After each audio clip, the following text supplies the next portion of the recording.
सर्वमंगल मंगल्ये शिवे सर्वार्थ साधिके शरण्ये त्र्यंबके गौरी नारायणी नमोस्तुते। गुरुर्ब्रह्मा गुरुर्विष्णुः गुरुर्देवो महेश्वरः गुरुर्साक्षात् परब्रह्म तस्मै श्री गुरवे नमः। जग जल निधि में जीवन का जलयान फंसा था, तृष्णा तरल तरंग मोह मझधार ग्रसा था। माया पवन प्रवाह भंवर भ्रम भ्रमित दिशा थी, अंत से अज्ञान अंधकार की निविड़ निशा थी। पार कियो मल्लाह बन दियो जितेंद्र निज धाम है, ऐसे सद्गुरु देव को बारंबार प्रणाम है। ऐसे सद्गुरु देव को बारंबार प्रणाम है। बोलिए शास्त्री जी महाराज की। सभी लोग जय भाव से जय जयकार करते।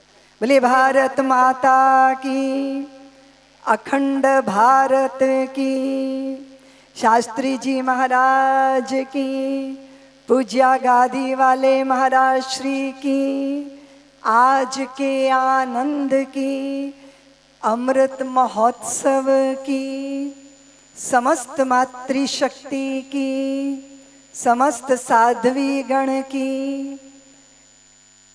आज हम सबका बड़ा सौभाग्य है, श्री स्वामी नारायण भगवान की अनन्य अनंत असीम अपार कृपा, उसके प्रसाद को, उसकी दिव्यता को, उसकी भव्यता को चराचर सृष्टि के साथ सामंजस्य के उस सर्वे भवन्तु सुखिना के भाव को हम सब लोग इस मंडप में बैठकर अनुभव कर रहे हैं।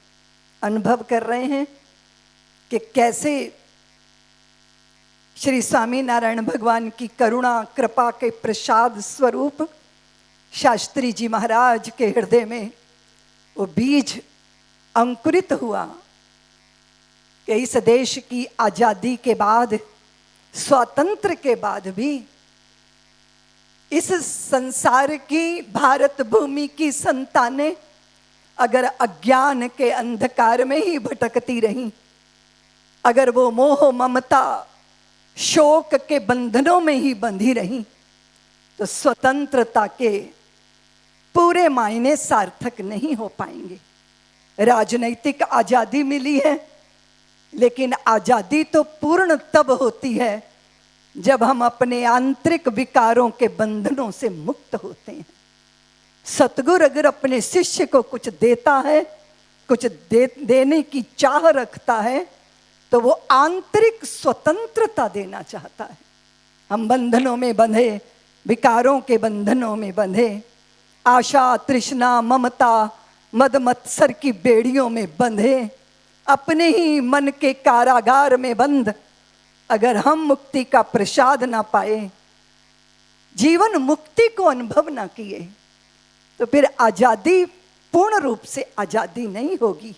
इसी भाव के साथ पूज्य शास्त्री जी महाराज, धर्म स्वामी दास जी महाराज के हृदय में वो बीज का अंकुर हुआ और 1948 में राजकोट की इस भाव भूमि, इस पवित्र भूमि, इस भाग्यशाली भूमि पर गुरुकुल का प्रारंभ करके उन्होंने आने वाली संतानों के चित्त में प्रकाश के दीप को प्रज्वलित कर दिया। मैं यहाँ बैठे बैठे विचार कर रही थी कि संतों को युग दृष्टा कहा जाता है, महापुरुषों को त्रिकालज्ञ भी कहा जाता है। वो वर्तमान में खड़े होकर भविष्य के गर्भ में क्या है उसे देख सकते हैं, इसीलिए वो संत होते हैं। मात्र भेष से ही साधु कोई साधु नहीं हो जाता। सब पुतले हैं हाड़ मास के, अंतर्निहित भाव होता है। कुछ उज्जवल आलोकित रवि से, कुछ में कुछ दुराव होता है। कोई दस्तावेज नहीं है इसको परिभाषित करने में। संत व्यक्ति या वस्त्र नहीं है, वो तो बस स्वभाव होता है। अगर स्वभाव में साधुता है, अगर स्वभाव में सज्जनता है, अगर स्वभाव में पर दुख कातरता है, अगर स्वभाव में सृष्टि के कल्याण की भावना है, साधु वही कहलाता है। और ऐसे साधु महापुरुष ने अपने चरण चिन्हों से, अपने भाव भूमि से राजकोट की धरती को धन्य किया। 75 वर्ष की ये लगातार चलने वाली साधना, जिसने आज हमें अमृत प्रदान किया है।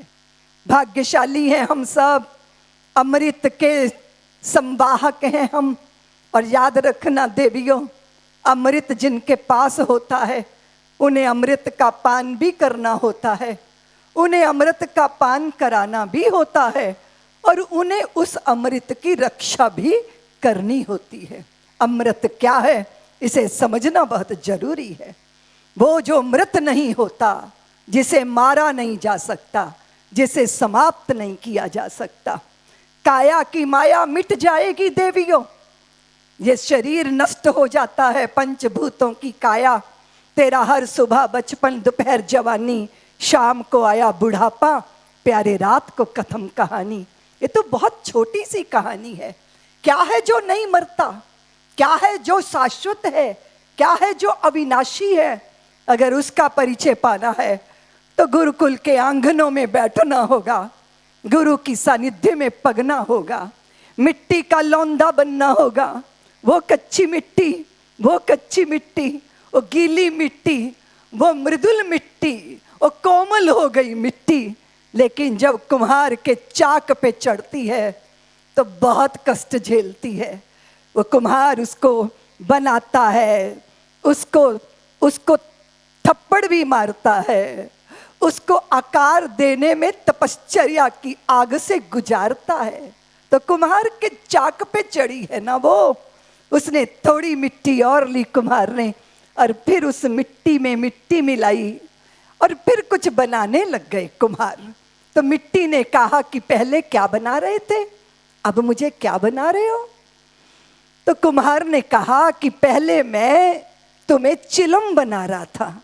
चिलम जानती हो देवियों, चिलम जिसमें आग डालते हैं, फिर तमाकू डालते हैं, और पुराने जमाने में बड़े बूढ़े गुड़गुड़ाकर वो हुक्का पीते हैं, उसके ऊपर चिलम लगी होती है। तो मिट्टी की चिलम जिसमें आग तपाई जाती है, तमाकू डाल के उसे पिया जाता है। तो कुम्हार ने कहा कि पहले मैं चिलम बना रहा था, अब मेरा विचार बदल गया है, अब मेरा विचार बदल गया है। अब मैं तुम्हें चिलम नहीं बनाऊंगा, अब मैं तुम्हें सुराही बनाऊंगा। सुराही जानती हो देवियों, वो छोटा सा ऐसा घड़ा, बहुत सुंदर उसका गला होता है, ऊपर से सौष्ठव सुंदर आकार होता है, पर घड़ा ही होता है, और उसको सुराही बोलते हैं। उस सुराही में गर्मियों के दिनों में जल रखा जाता है, पानी रखा जाता है, शीतल रहती है वो। तो मिट्टी को कुम्हार ने कहा पहले तो मैं तुम्हें चिलम बना रहा था, अब मेरा विचार बदल गया है, इसलिए अब मैं तुम्हें सुराही बनाऊंगा। मिट्टी ने कहा अगर तुम मुझे चिलम बना देते तो मैं जलती रहती, जो मेरे पास आता वो भी जलता। अब तुम मुझे सुराही बना रहे हो, दुनिया मुझ में पानी रखेगी, मैं भी शीतल रहूंगी, और जो मेरे पास आएगा वो भी शीतलता का प्रसाद पाएगा। तेरा तो विचार बदला, पर मेरा तो संसार बदल गया, मेरी तो दुनिया बदल गई। हम स्वयं अगर अपने जीवन को देखें तो कच्ची मिट्टी हम भी तो कुम्हार के चाक पे चढ़ी हुई है ना।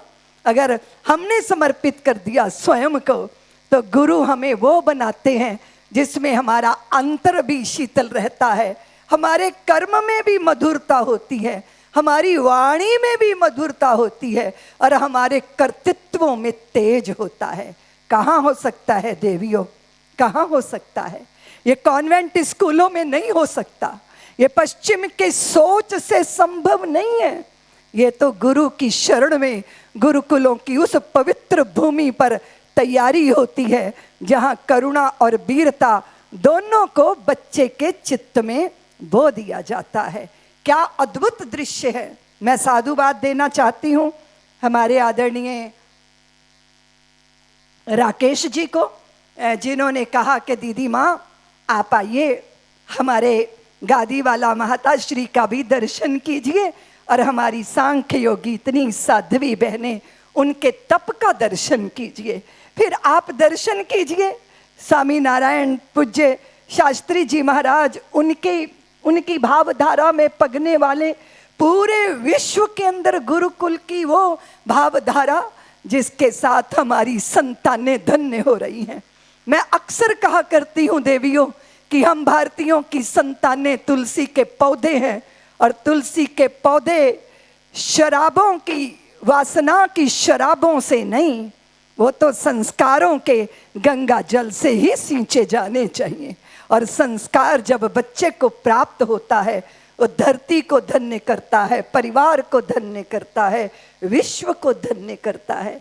आप तो इतनी बड़ी संख्या में यहाँ मातृशक्ति पूज्य सांख्य योगी देवियों से, साध्वी बहनों से ऊर्जा प्राप्त कर रही हैं। भारत की नारी अगर चाह ले तो फिर क्या नहीं हो सकता। आप जानती हो आप हिरण्यकश्यप को आप जानती हो ना, उनकी पत्नी कयाधु थी। वो एक दैत्य के घर में उसकी धर्म पत्नी थी। कयाधु, उसके चित्त में ऐसा विचित्र संस्कार भाव, उसकी भूमि ऐसी थी। हिरण्यकश्यप जो है ब्रह्मा जी को रिझाने के लिए तप कर रहा था और फिर लौट आया, तो कयाधु ने पूछा कि दैत्यराज आप क्यों लौट आए? तो हिरण्यकश्यप ने कहा कि वो एक पंछी, तोता पंछी है ना, वो बार बार मेरे कान में आके ना नारायण नारायण नारायण बोलता था, तो मेरा चित्त ब्रह्मा जी में लग ही नहीं पाया।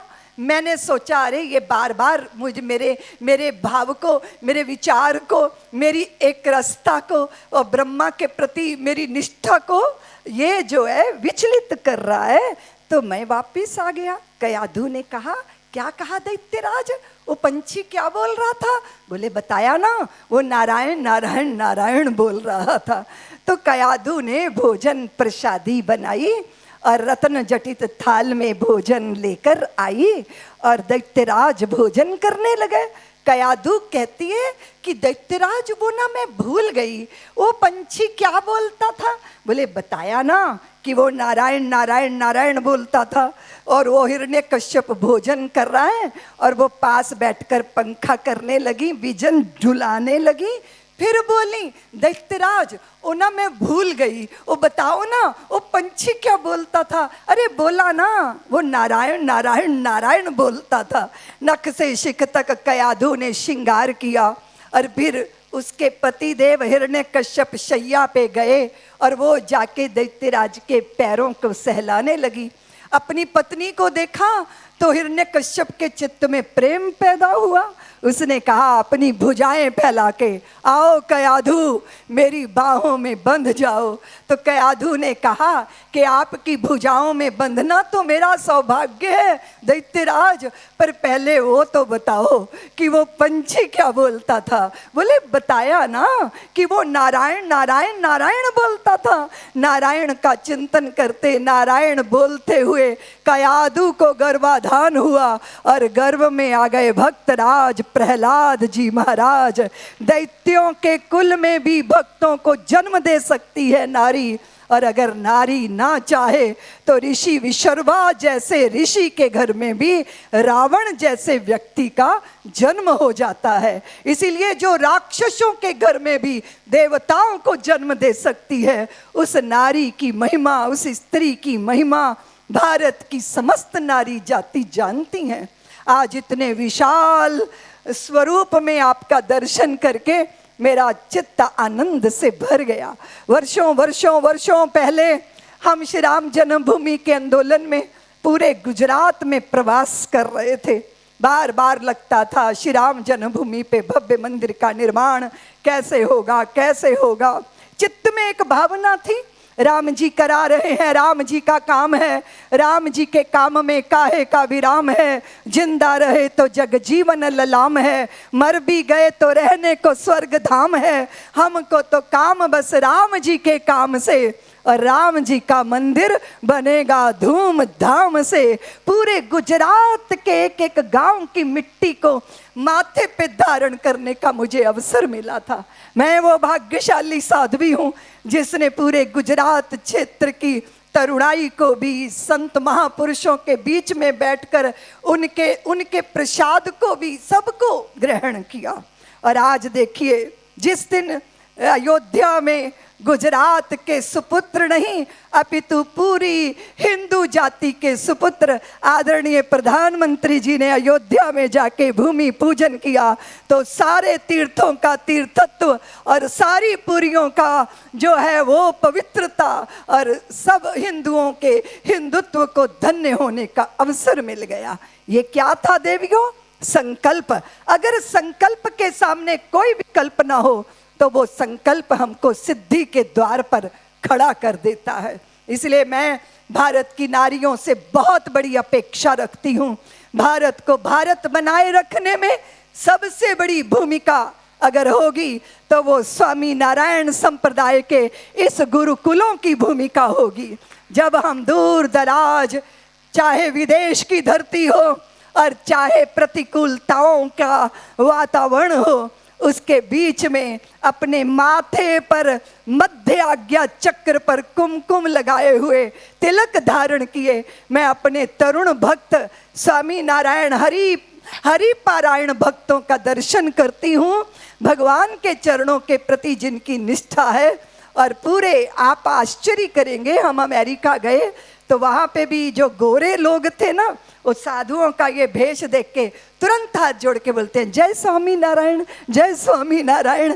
ये आपके तप का प्रसाद है कि विदेशियों के मुख पर भी भगवान के नाम को लाने की सामर्थ्य अगर होती है तो तप और साधना में होती है। ये जो हमारे सांख्य योगी साधवियाँ अपने हाथ में गोमुखी लेकर भगवती भागीरथी की तरह इनके चित्त में भक्ति का प्रवाह चल रहा है, ये वो प्रवाह है जो सारे संसार के कलमश को ध्वस्त कर देगा और सबको पवित्रता प्रदान करेगा। मैं आप सबके हृदय में बैठे हुए भगवान श्री स्वामी नारायण के चरणों में प्रणाम करती हुई आपसे एक बात का निवेदन करना चाहती हूँ। सारी दुनिया के अंदर भले ही भौतिकता का तांडव नृत्य चल रहा है, क्या हम समझ रहे हैं कि हमारा भारत भी उससे आक्रांत हो रहा है? क्या हमें समझ आ रहा है कि आज भारत में भी वस्तुओं के प्रति आकर्षण ज्यादा है, संबंधों के प्रति कर्तव्य निष्ठा धीरे धीरे शिथिल हो रही है। इन सारी विपरीत परिस्थितियों के बीच में अगर कोई भूमिका निभा सकती है तो वो भारत की नारी। मैं तो माँ हूँ देवियों, सन्यासिनी हूँ, पर उनकी भी माँ हूँ जिनकी माँ ने जन्म तो दिया लेकिन वो पालन करने का सौभाग्य अर्जित न कर सकी। मैं सोचती रही कि जो बच्चे माँ पिता के बिना होते हैं उनको अनाथ कहना क्या शोभा देगा? जिस देश में विश्वनाथ हो, जिस देश में द्वारकानाथ हो, जिस देश में जगन्नाथ हो, जिस देश में पशुपतिनाथ हो, वहां भला कोई अनाथ कैसे हो सकता है? हम सब तो सनाथ हैं, क्योंकि हमारे नाथ तो स्वामी नारायण हैं, हमारे नाथ तो हमारे सदगुरुदेव हैं। हम तो उनके हैं जो माथे पे हाथ धर देते हैं तो जन्मों जन्मों की दरिद्रता दूर हो जाती है, मन में खुशी छा जाती है, आंखों में सुरूर आ जाता है। जब तुम मुझे अपना कहते हो अपने पे गुरूर आ जाता है। अगर साधु कहे ये मेरा है, ये मेरा है, तो साधु किसको कहेगा ये मेरा है? जो तपश्चर्या की आग से गुजर कर कुंदन हो जाता है, उसको अपना मानने में सबको गौरव होता है। शराबी वो पुत्र जो गलियों में पड़ा, नालियों में कुत्तों से मुंह चटवाता है, उसे तो अपने भी नहीं कहते कि ये मेरा है, भगवान कहे ये मेरा है। उसके लिए क्या करना होगा बताओ देवियों, क्या करना होगा? उसके लिए क्या करना होगा? भगवान कहे कि तू मेरा है, उसके लिए क्या करना होगा? आपने देखा महाभारत काल का वो समय देखा आपने, जब युद्ध धर्म में प्रवृत्त होने के लिए भगवान से सहायता लेने के लिए अर्जुन गए थे, लेकिन उसके पहले तो दुर्योधन चले गए थे और वो ऐसे प्रवेश कर गए भगवान के कक्ष में, और जैसे कि कोई सरसों के खेत में भैंस घुस जाए, कोई शब्द नहीं, कोई अर्गला नहीं, कोई खखारा नहीं, कुछ खटखटाया नहीं, और रुक्मणी जी भगवान के चरण जो है सेवा कर रही थी, और दुर्योधन भीतर धंसे चले गए। कि ये जो बॉडी लैंग्वेज होती है ना, ये अहंकारी आदमी की बता देती है कि बंदे को अहंकार बहुत है। रुक्मणी जी को लगा हाय राम कैसा दुर्विनीत है ये, वे उठकर भीतर चली गई। और ये दुर्योधन देख रहा है मैं कहाँ बैठूं कहाँ बैठूं, और जो भगवान के सिरहाने पर सिंहासन रखा था ना, दुर्योधन उसी पर चढ़कर बैठ गए। थोड़ी देर बाद अर्जुन आए, उन्होंने धीरे से शब्द किया, फिर भीतर आए। भगवान शैया पे लेटे थे, अर्जुन चरणों की तरफ आकर बैठ गए, धीरे से चरण स्पर्श किया, भगवान की आंखें खुल गईं। नेत्र जब खुले तो कौन दिखाई देगा बताओ देवियों, कौन दिखाई देगा? वो जो सिर पे चढ़े बैठे हैं वो दिखाई देंगे? कौन दिखाई देगा बोलो ना? चरणों में बैठे अर्जुन पर दृष्टि गई और भगवान ने कहा अर्जुन आप आए हो, आप कब आए हो? अर्जुन अभी बोल भी नहीं पाए, दुर्योधन बोला केशव मैं भी आया हूं। तो भगवान ने यूं गर्दन घुमा के देखा, अच्छा बोले आप भी आए हो सुयोधन, पर मैंने पहले अर्जुन को देखा है, इसलिए मैं अर्जुन से ही पूछूंगा, बताओ अर्जुन तुझे क्या चाहिए? तो अर्जुन ने कहा प्रभु आपकी आज्ञा से हम युद्ध धर्म में प्रवृत्त हुए हैं, इसलिए मुझे युद्ध में आपकी सहायता चाहिए।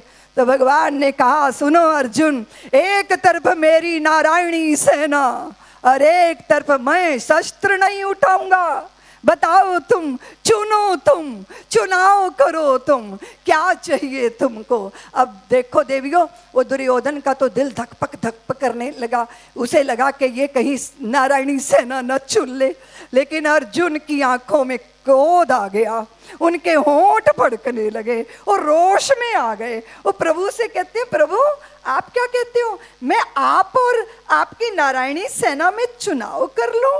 एक बात स्मरण रखिएगा प्रभु, एक तरफ त्रिलोकी का राज होगा और एक तरफ आप होंगे, मैं त्रिलोकी के राज को ठोकर मार दूंगा, मुझे आपके चरणों की शरण चाहिए, मुझे आपका आश्रय चाहिए, मुझे परम आश्रय चाहिए।